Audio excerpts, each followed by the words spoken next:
সামুদ্রিক শাস্ত্রে হাতের তালুতে যে প্রধান রেখাগুলির নাম পাওয়া যায়, আজকের ভিডিওটিতে তাই তুলে ধরার চেষ্টা করছি।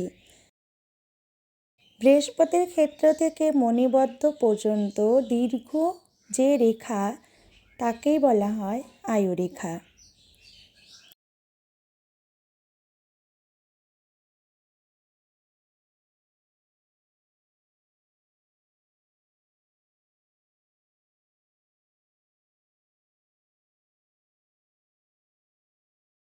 তর্জনীর মূল অংশ আয়ুরেখার কাছ থেকে উত্থিত হয়ে এই রেখা চন্দ্রের দিকে প্রসারিত হয়।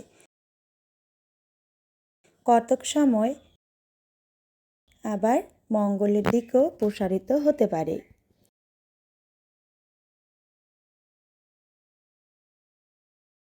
এই রেখার নাম মস্তক রেখা।